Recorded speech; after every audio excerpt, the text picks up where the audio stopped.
शुक्लांबरधरं विष्णुं शशिवर्णं चतुर्भुजं प्रसन्नवदनं ध्यायेत् सर्वविघ्नोपशान्तये अगजाननपद्मार्कं गजाननमहार्निशम् अनेकदन्तं भक्तानाम् एकदन्तमुपास्महे। ओं गं गणपतये नमः। ओं श्रीमात्रे नमः। ओं శ్రీ గురుభ్యో నమః। నేను మీ వాడ్రేవు ఆదినారాయణరావు శర్మ. నా సెల్ నంబర్ 7075389589 7075389589. ఇప్పుడు మనం జూన్ నెల మొత్తం కూడా ఫస్ట్ నుంచి 30 తారీఖు వరకు చెప్పుకుంటామండి. దానికంటే ముందర ఏంటంటే మీకు జాతకాలు చెప్పించుకోవాలనుకుంటే మీ జాతకాలు చెప్పించుకోవాలనుకున్నా, లేకపోతే మ్యారేజ్ ఎప్పుడవుతుందో అని తెలుసుకోవాలనుకున్నా, అదే అనేక రకాలుగా ఉంటాయి కదా, జాబ్ అని ఇవన్నీ. మీరు మీ date of birth, time of birth, place of birth, ఈ 3 ఉంటే చాలండి. మీరు కింద నెంబర్, ఇప్పుడు చెప్పే నెంబర్కి కింద స్క్రోల్ అవుతున్న నెంబర్కి పంపించండి. తప్పకుండా నేను పరిష్కార మార్గాలు అన్నీ సూచిస్తాను. మీకు నా వీడియో నచ్చితే మీరు షేర్ చేయండి, సబ్స్క్రైబ్ చేయండి, అలాగే నన్ను ఆశీర్వదించండి. అలాగే నా వీడియో చూస్తున్నటువంటి మీ అందరికీ పేరు పేరున నా హృదయపూర్వక నమస్కారాలు. జూన్ నెల అండి, జూన్ 1 తారీఖు నుంచి 30 తారీఖు చెప్పుకోబోతున్నాం. ముఖ్యంగా మేషరాశిలో ఈ ప్లానెటరీ పొజిషన్ కూడా మారిందండి. మేషరాశిలో శుక్రుడు ఉంటాడు. శుక్రుడు లగ్నం అంటే మీ రాశిలో శుక్రుడు ఉండడం వల్ల కళారంగంలో బాగా ప్రతిభ కనపరచడము, అంతేకాకుండా సెకండ్ హౌస్ లార్డ్ లగ్నంలో అంటే రాశిలో ఉండడం వల్ల కష్టపడి పనిచేయడము, యాక్టివ్గా ఉండడము. ఇంతకుముందు దానికంటే చాలా బాగుంటారండి. మీరు ఎప్పుడు కూడా అందంగా కనిపించడం, బట్టలు వేసి మంచి మంచి బట్టలు, బంగారు ఆభరణాలు, చదువు, ఇవన్నీ కూడా శుక్రుడు వల్లే మీకు సాధ్యమవుతుందండి. మనకి శుక్రుడు మంచివాడు కాదు మేషరాశికి, అయినప్పటికీ మీ రాశిలో శుక్రుడు ఉన్నాడు కాబట్టి మంచి చేస్తాడు. సప్తమాధిపతి రాశిలో ఉన్న, సప్తమాధిపతి లగ్నంలో ఉన్న ఫారిన్ టూర్. సరే, అది పక్క పెడదామంటే, మీకు ద్వితీయ భావంలో రవిబుధులు ఉండడం వలన జనరల్గా రవిబుధులు కనుక అలా ద్వితీయ భావంలో ఉంటే వాళ్ళకి విద్యాపారంగతుడు అంటే కెమిస్ట్రీ, రసాయన శాస్త్రంలో విద్యాపారంగతుడు అవుతాడని, చాలా తెలివైన వాడు అవుతారని శాస్త్రం చెప్తోంది. ఇప్పుడు రవిబుధులు కూడా మీరు ఉండడం వల్ల చాలా తెలివైన వారని, అపారమైన విద్యా సంపత్తి ఉంటుందని కూడా తెలుస్తోందండి. ద్వితీయ భావం వల్ల పర్ఫెక్ట్గా చాలా బాగుంది. అంతేకాకుండా మీ యాస్ట్రాలజర్స్ చాలా మంది ఉన్నారండి. వాళ్ళకి ద్వితీయ భావంలో రవిబుధులు ఉండడం వల్ల వాక్శుద్ధి పెరిగి ధన సంపాదన పెరుగుతుంది. ఈ రవిబుద్ధుల కారణం వల్ల ఏదంటే మీకు యాంకరింగ్ గుర్తులు ఉన్న వాళ్ళకి, లేకపోతే బాగా పాటలు పాడేవాళ్ళు, అందరూ కూడా మంచి అవకాశాలు అద్భుతంగా ఉంటాయండి. అంతేకాకుండా ఈ నెల మొత్తం కూడా మీకు ముఖవర్చస్సు బ్రహ్మాండంగా ఉంటుంది, వాగ్ధాటి అద్భుతంగా ఉంటుందండి. మీకు పైగా మీ కుటుంబంలో ఎక్కువ ఆదరణ, ఆప్యాయత ఉంటుంది, ధనవృద్ధి కలుగుతూనే ఉంటుంది. అంతేకాకుండా మీకు గురుడు ప్రభావం ఎక్కువ ఉందండి. మిథున రాశిలో గురుడు వెళ్ళిపోయాడు అంటే 12th హౌస్లో అయ్యాడు. అంటే మిథున రాశిలో గురుడు ఉండడం వల్ల, 6వ తారీఖు నుంచి బుధుడు ఉండడం వల్ల, 15వ తారీఖు నుంచి రవి ఉండడం వల్ల ఒక యోగం. అంటే మొత్తం నెల మొత్తం చెప్పుకుంటాం కాబట్టి రవి బుధులు 3వ భావంలో ఉన్నారండి. అంటే ఈ నెలలో 15వ తారీఖు నుంచి రవి వచ్చేస్తున్నాడు 3వ భావంలో. అంటే 3వ అంటే మిథున రాశి వల్ల ఏమవుతుందంటే, మీ రవి బుధులు ఉండడం వల్ల, మీ సోదరుల వల్ల, మీ సోదరీమణుల వల్ల సహాయ సహకారాలు పొందుతారు. ధన విషయంలో వాళ్ళకి ఖచ్చితంగా మీకు అలా ఉంటుంది. అలాగే గురుబుధుల వల్ల కూడా ఉండడం వల్ల మీకు జ్ఞాన సంపద, బుద్ధి బలంతో తోడవడము, దానివల్ల బాగా తెలివిగా ఉండడము, ప్రతి పనులను ముందంజలో ఉండడము, కొత్త కొత్త ఆలోచనలతో ఉండడము, ధైర్యంతో ఉండడము, పైగా థర్డ్ హౌస్లో ఉండడం వల్ల విశేషమైనటువంటి సంపదలు కలగడము, ముఖ్యంగా వాహన యోగం కలగడానికి అవకాశాలు ఎక్కువ ఉన్నాయండి. అంతేకాకుండా కుజుడితో కలిసిన బుధుడు ఉన్నాడండి. కుజుడు ఆల్మోస్ట్ 26 డిగ్రీలో ఉంటాడండి, పరమనీచ స్థితిలో ఉంటాడనమాట. ఆయన ఇంకా 28 డిగ్రీస్ వరకు, 27 డిగ్రీస్ దగ్గర పరమనీచలో ఉంటాడనమాట. అది పక్క పెడితే 23వ తారీఖు 23rd నెలాఖరికి, అంటే ఈ నెలాఖరి 23rd జూన్లో కుజుడు తోడవుతాడు. అంటే కుజులు అనేవాళ్ళు జనరల్గా ఏంటంటే ఒంటి మీద చిన్న చిన్న గాయాలు ఏర్పడము, శరీరంలో మచ్చలు ఉండడము, శరీరం మీద చిన్న చిన్న ప్రాబ్లమ్స్ ఉండడం జరుగుతుంది. ఆ పక్క పెడితే బుధుడు 4th భావంలో ఉండడం వల్ల మీకు మంచివాడు కాకపోయినా సరే విద్యని ఇస్తాడండి, అలాగే బంగారు ఆభరణాలను ఇస్తాడు. అంతేకాకుండా అందరికీ కాదండి, మీ జాతక ప్రకారం ఖచ్చితంగా ఉండడానికి అవకాశం ఉంది. బుధుడు వలన మీ తల్లిగారికి ఆరోగ్య పరిస్థితి చాలా బాగుంటుంది. వ్యవసాయదారులకి మంచి పంటలో నష్టం రాకుండా బాగా సక్సెస్ఫుల్గా ఉంటారు. ఈ కుజుడి ప్రభావం వల్ల మీ రాష్ట్రాధిపతి కుజుడు కూడా అంత అద్భుతంగా లేడండి, పరమ నిత్య స్థితిలోకి వచ్చేస్తున్నాడు. అంటే ఆల్మోస్ట్ ఇలా ఉంటాడనమాట. కాబట్టి మీరు కొద్దిగా జాగ్రత్తగానే రియల్ ఎస్టేట్ రంగంలో ఉన్న వాళ్ళకి, తర్వాత భూములు కొనుక్కునే వాళ్ళకి, ఇళ్ళు కానీ పొలాలు కానీ కొనుక్కునే వాళ్ళకి కొంచెం జాగ్రత్తగానే ఉండాలి. ఏదేమైనా పంచమ స్థానంలో కేతు ఉండడం వలన కేతుతో పాటు కుజుడు కూడా వచ్చేస్తుంటాయి. కుజుడు ఎప్పుడు వస్తే 7వ తారీఖు, జూన్ 7వ తారీఖుని ఆయన జూలు విదిల్చుకొని అమ్మయ్య అంటే జూలు అంటే ఇప్పటివరకు నీచ స్థితిలో ఉన్నటువంటి కుజుడు రుజుమార్గంలోకి వచ్చేస్తాడు, బలవంతుడైపోతాడు.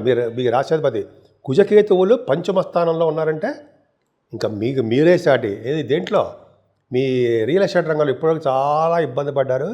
ఇక మీరంటే ఏంటో మీరు చూపిస్తారు. అంటే మీ ఫ్లాట్స్ అమ్ముడుపోవడము, భూముల యొక్క తగాదాల నుంచి పరిష్కారం అయిపోవడము, తర్వాత కొత్త కొత్త వాహనాలు కొనుక్కోవడము జరుగుతుందండి. కుజకేతువులు పంచమస్థానం ఉండడం వల్ల పుత్రుగా సంతాన యోగం ఉండడము, పుత్ర సంతాన యోగం ఉండడానికి అవకాశాలు ఉన్నాయి. స్పోర్ట్స్లో మీరు బాగా రాణిస్తారు. పంచమస్థానంలో కుజుడున్నాడు, సింహరాశిలో ఉండడం వలన స్పోర్ట్స్లో రాణించడము, అలాగే కళారంగంలో సంగీతం కానీ, సాహిత్యం కానీ, నృత్య కళాకారులకి వాళ్ళకి బాగుండడము, అలాగే ఎలక్ట్రిసిటీ, ఎలక్ట్రానిక్స్ డిపార్ట్మెంట్స్లోనే ఆ కుజుడికి సంబంధించినటువంటి ఈ కేతువులకు సంబంధించినటువంటి ఈ అంటే ఎలక్ట్రిసిటీ అంటారు సరే, వాళ్ళ డిపార్ట్మెంట్స్లో కూడా బాగా డెవలప్మెంట్స్ ఉంటాయి. అంతేకాకుండా షేర్ మార్కెట్, అలాగే షేర్స్ మార్కెట్ కాకుండా స్పెక్యులేషను, ఇవన్నీ కూడా మీకు కలిసి వస్తాయని చెప్తా ఉండే. ముఖ్యంగా రాజకీయ రంగంలో ఉన్న వాళ్ళకి పదవులు వస్తాయి కుజుడి వలన, ఖచ్చితంగా ఉంటుంది. అంతేకాకుండా మీ రాశి వారికి శని ప్రభావం 6వ భావం చూడడం వల్ల కొద్దిగా ఆరోగ్యం పట్ల శ్రద్ధ వహించవలసిందే, కొద్దిగా జాగ్రత్తగా ఉండాలండి మీరు. అంతేకాకుండా గురు ప్రభావము 7వ స్థానానికి ఉండడం వల్ల చక్కటి దాంపత్య జీవితం ఉంటుందండి. బాగా భార్యాభర్తల యొక్క అనురాగం ఎప్పుడూ పెనవేసుకుని ఉంటారు. అంటే అస్తమానం అందరికీ కాదండి, వాళ్ళ జాతకాల ప్రకారం ఆధారపడి ఉంటుంది. వ్యాపారాల అభివృద్ధి బ్రహ్మాండంగా ఉంటుంది. అంతేకాకుండా వస్తువులు, వాహనాలు కొనుక్కోవడానికి అవకాశం ఉంది. విహారయాత్రలు చేస్తారు. కళత్ర స్థానము, విజయస్థానము అంటాం కదా, 7వ స్థానాన్ని, అది మీకు బ్రహ్మాండంగా ఉంది. అలాగే భాగ్యస్థానాన్ని కూడా గురుదృష్టి ఉండడం వల్ల మీరు భాగ్యం వృద్ధి అవుతుంది. మీ భాగ్యం వృద్ధి అవుతూనే ఉంటుంది. అంటే మీ పెళ్ళైన తర్వాత మీకు డెవలప్మెంట్స్ ఎక్కువ ఉండడానికి అవకాశం ఉంది. కొత్తగా కొత్తగా పెళ్లి చేసుకునే వాళ్ళకి పెళ్లి సంబంధాలు కుదురుతాయి. చేసుకోవాలి అనుకునే వాళ్ళకి కుదురుతాయి. మీరు ఫారిన్ కంట్రీస్ వెళ్తారండి, విద్య రీత్యా ఫారిన్ వెళ్తారు, పుణ్యక్షేత్ర దర్శనాలు చేసుకుంటారు. అలాగే గురుడు కారకత్వాల్లో ఉన్నటువంటి ఉద్యోగాలు వ్యాపారం బ్రహ్మాండంగా ఉంటాయి. హార్స్ రైడింగ్ బాగా చేస్తారు మీరు, ఖచ్చితంగా ఉంటుంది. చూడండి, చాలామందికి హార్సెస్ ఒకసారి ఒకళ్ళు ఫోన్ చేస్తే ఆల్రెడీ మేము నేర్చుకుంటాం సార్ అన్నారు వాళ్ళు. సరే పక్క పెడదాం. గురుడు ప్రభావం వలన మీకు హార్స్ రైడింగ్ నేర్చుకుంటారు, అదే హార్సెస్ మీద ఎక్కుతారు. అదే హార్స్ సంబంధించిన వ్యవహారాలు మీకు ఉంటాయండి. అశ్వసంపద అంటాం, ఉంటుంది. అంటే అందరికీ కాదు, కొన్ని సందర్భాల్లో మీ జాతకాలకు కూడా చూసుకోవాలి. అది కాకుండా గురు ప్రభావం వలన జనరల్గా ఫైనాన్స్ రంగంలో ఉన్న వాళ్ళకి, ఫుడ్ బిజినెస్ వాళ్ళకి, బంగారం అండ్ వ్యాపారస్తులకి, అలాగే బ్యాంకింగ్ రంగంలో ఉన్న వాళ్ళకి, ఇలా చెప్పుకుంటూ వెళ్ళిపోతే చాలా ఉన్నాయండి. అద్భుతమైన ప్రపంచం ఉంటుంది. మీకు ఏమి భయపడడం అవసరం లేదు. ఉద్యోగ రీత్యా కూడా మీకు స్థిర సంపాదన ఉంటుందండి. కొత్త ఉద్యోగాలు కూడా మీకు వస్తాయి. పైగా మీరు దేంట్లో ఉంటారంటే మీకు కొంతమంది మీరు దాంట్లో దాని ఏమంటారంటే గవర్నమెంట్ ప్రొఫెషన్ అంటారు. అలాగే మీలో కొంతమంది సాఫ్ట్వేర్ ఉద్యోగస్తులు ఉంటారు. ఒక్కరు గుర్తురావట్లేదండి. సాఫ్ట్వేర్ రంగ ఉద్యోగస్తులకి, అలాగే బ్యాంకింగ్ రంగంలో ఉన్న వాళ్ళకి, గవర్నమెంట్ ప్రొఫెషన్లో ఉన్న వాళ్ళకి చాలా అద్భుతమైన పీరియడ్ అని చెప్పచ్చు. కానీ కష్టపడాలి. ఒక పట్ల ఈజీగా రావండి ఉద్యోగాలు, చాలా కష్టపడాలి. ఉద్యోగ భద్రత కూడా తక్కువ ఉంది. శని 12 బాగున్నాడు కదా, అందుకని. ఏదేమైనా ఒక్క రాహు ఒకడు, కేతువు, వీళ్ళిద్దరు కూడా మిమ్మల్ని సర్వదా రక్షగా ఉంటారు. రాహు అయితే మరీని అమ్మ బాబాయ్, 11వ భావంలో శని మనల్ని మీకు అంత మంచి చేయలేదు. రాహు చూడండి ఎంత మంచి బ్రహ్మాండం మంచి చేస్తాడంటే, ఏ విషయంలోనే సరే ఆ విషయంలో మీరు సక్సెస్ అవుతారు. పొలిటికల్ రంగంలో కానీ, వ్యాపారంలో కానీ, ఆటోమొబైల్ ఇండస్ట్రీస్లో కానీ, కోల్లో కానీ, ఫార్మా రంగాలు, సిమెంట్ పరిశ్రమలు అంటాం కదా, వాటిలో బ్రహ్మాండంగా ఉంటారు. జనరల్గా వాయుతత్వ రాశి కుంభరాశిలో రాహు 11వ భావంలో ఉన్నాడు. ఫారిన్ కంట్రీస్ తీసుకెళ్తాడు ఉంటాయి. కుంభరాశిలో ఏంటంటే ఫ్లైట్స్ ఎక్కి తిరగడము, వాటిల్లో మీరు ఉండడానికి అవకాశాలు ఉంటాయి. అంటే మీ జాతకాల ప్రకారం చూసుకోవాలంటాయి. పైగా ఆ రాహువు కూడా గంగా స్థానాలు, ఇటువంటి మంచి మంచి పుణ్యక్షేత్ర దర్శనాలు చేయించడం కూడా మొనగాడవుతాడు.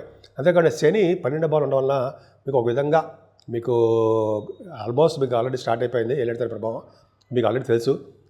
కాకపోతే ఏంటంటే శనీశ్వరుడి ప్రభావం వల్ల కష్టపడి పనిచేయవలసి వస్తుంది. పైగా రాహుకేతుల మధ్యలోనూ కుజుడు కూడా కేతుతో కలిసిపోయాడు కాబట్టి ప్రాబ్లం లేదనుకోండి. రాహుకేతుల మధ్యలో కాలసర్పదోషం ఉంది కాబట్టి మీరు సర్పదోషం నివారణకు చాలా మీ దగ్గర తెలిసినవన్నీ చాలా ఉన్నాయి. అమ్మవారిని పూజిస్తే చాలా అద్భుతమైన ఫలితాలు కలుగుతాయి. మనం 12 రాసుల గురించి, అంటే 12 రాసుల వారికి తీసుకోవాల్సిన జాగ్రత్తలు ఏంటి, రెమెడీస్ ఏంటి, ఏం చేస్తే బాగుంటుంది, 12 రాసులకు కాలసర్పదోషాలు ఉన్నారు, అసలు ఈ నెల మొత్తం, జూన్ నెల మొత్తం ఏం చెయ్యాలి అంటే ఒక్కటండి, ఒక బ్రాహ్మణుడు కానీ లేకపోతే వేద పండితుని కానీ, స్వామివారు అదే వేద పండితుల వారు కానీ ఇంటికి పిలిపించి భోజనం పెట్టడము, మామిడి పండు వేసి పెరుగన్నం పెట్టడం అనేది గొప్ప అదృష్టం అని, చాలా రకాల దోషాలు హరించిపోతాయట. ఒక బ్రాహ్మడికి, సద్బ్రాహ్మణుడు కానీ వేద పండితులు కానీ భోజనం పిలిచి పెట్టినా, అయితే ఇంటికి పిలిచి మామిడి పండ్లు దానం ఇచ్చినా చాలా అద్భుత ఫలితాలు ఉంటాయండి. ముఖ్యంగా రాహుకేతుల మధ్యలో కూడా ఈ ప్లానెట్ పొజిషన్స్ ఉండిపోవడం వల్ల అమ్మవారి యొక్క పూజలు తప్పనిసరిగా చేసుకోవాలి. ఆవిడకి కుంకుమ పూజలు కానీ, అభిషేకాలు కానీ, చండీ హోమాలు అంటారు సరే, అటువంటివి కానీ చేయడం వలన, భ్రమరామ అమ్మవారికి కళ్యాణం చేయించుకోవడం వలన చక్కటి సంతానము, అలాగే వివాద వేడుకలు అన్నీ జరుగుతాయి. అంతేకాకుండా ఈ రావుకేతుల మధ్యలో ఉండిపోవడం వలన, కేతు కూడా ఉండడం వలన అమ్మవారికి పూజలు చేయించడం, వాళ్ళంటే ఒక కాళహస్తిలో పూజ చేయించుకోవడంతో పాటు ముఖ్యంగా కేతు ప్రభావం తగ్గడానికి గణపతి ఆరాధన చాలా పవర్ఫుల్, ఎలాగైనా పూజించవచ్చు ఆయనే. తర్వాత సుబ్రహ్మణ్యేశ్వర స్వామిని పూజించడం, ఆరాధించడం, ఆయనకి వీలుంటే మందపల్లిలో మోపిదేవిలో మందపల్లి కాదండి, మోపిదేవిలో విగ్రహ ప్రతిష్ఠ చేయించుకోవడం వలన సర్వదా సౌఖ్యంగా ఉంటుందండి. ముఖ్యంగా ఈ పెళ్లి కాని వారికి కానీ, ఈ రియల్ ఎస్టేట్ రంగంలో ఉన్న వాళ్ళకి కానీ, అదే కోర్టు సంబంధించిన విషయంలో సతమతం అయిపోతున్న వాళ్ళకి కానీ, ఇలా చాలా వాటికి ఇబ్బంది కలుగుతూ ఉంటుంది సరే, వారందరూ కూడా చెప్పదగ్గ సూచన ఏంటంటే ఒక్కసారి మోపిదేవి వెళ్ళి, ఎందుకంటే నేను కూడా వెళ్ళాను కాబట్టి చెప్తున్నానండి, అక్కడ ఒక్కసారి నాగప్రతిష్ఠ చేయించుకోండి. అది వీలున్నప్పుడు, నేనే చెప్పాను అని చెప్పి రేపో ఎల్లుండి వెళ్ళిపోయి గౌరవ చేయించడం కాదు, మీకు వీలున్నప్పుడు బాగా ఏంటి ఈ రాహుకేతుల మధ్యలో ప్లానెట్ పొజిషన్ ఉంది కాబట్టి సాధ్యమైన త్వరగా చేయించుకుంటే చాలా మంచి ఫలితాలు వస్తాయండి. ఏదేమైనా సరే, ఇవన్నీ చేసినా సరే విష్ణువుకి తులసి మాల సమర్పించడము, అలాగే ఈశ్వరుణ్ణి, పరమేశ్వరుణ్ణి, మహాశివుణ్ణి తైలాభిషేకాలు కాదండి, ఆయనకి తేనెతో అభిషేకాలు చేయించడం వలన, అలాగే మల్లె పువ్వులతో పూజించడం వలన కూడా భార్యాభర్తల విషయంలో అనురాగం, ఆప్యాయత, అనురాగ దాంపత్య జీవితం ఇంకేంటి అంటే పెనవేసుకుపోవడం, అంత అదృష్టం చాలా చాలా బాగుంటుందండి. అందుకనే ఎక్కడ ఉన్నా మనం ఏ పొజిషన్లో ఉన్నా సరే శివుడిని మాత్రం మర్చిపోకూడదు, విష్ణువుని అసలు మర్చిపోకూడదు. చూసారా, శివుడినేమో పూజించమంటుంటారు, విష్ణువుని కీర్తించమంటారు. కీర్తించడం అంటే అంటే మనం పొగడ్డం అంటే మాట్లాడడం, ఆయన గురించి చెప్పుకుంటూ ఉండడం. ఇది శాస్త్రం ఉంది కదండి, చేతులు ఉండగా శివ పూజ చేయనేలా అంటాం కదా, చేతులు ఉన్నాయి శివుడికి పూజ చేద్దాం. అదే నోరుండగా అంటే హరినామ కీర్తన చేయనేలా, హరినామం చేయకపోతే ఎట్లా అంటే భగవంతుడు ఏం చెప్పారంటే, నన్ను తలుచుకో, శివుడికి అభిషేకాలు చేయించు, అప్పుడు నువ్వు చూసుకు ఎలా ఉంటావు చూడు, మంచి పొజిషన్ వచ్చినప్పుడు నిన్ను మేము కాపాడుతామని భగవంతుడు చెప్తాడు కదండి మనకి. సో ఎల్లవేళలా మీరు సర్వశుభాలు సర్వసౌఖ్యాలు కలగాలని ఆ శివుడు విష్ణువు యొక్క ఆశీస్సులు, మీకు అమ్మవారి యొక్క ఆశీస్సులు కూడా రెండు, అమ్మో ఆవిడికి ఆశీస్సులు ఎల్లవేళ మీ అందరి మీద ఉండాలని, ఎప్పుడు కూడా దినదిన ప్రవర్ధమానం అవుతూ నలుగురికి హెల్ప్ చేస్తూ, మనం అంటే మీరు కూడా బాగా, మనం అంటే నేను కూడా ఉంటానండి, అది బాగా డెవలప్ అవ్వాలని, మంచి అభివృద్ధికరంగా రావాలని నేను మనస్ఫూర్తిగా కోరుకుంటున్నాను.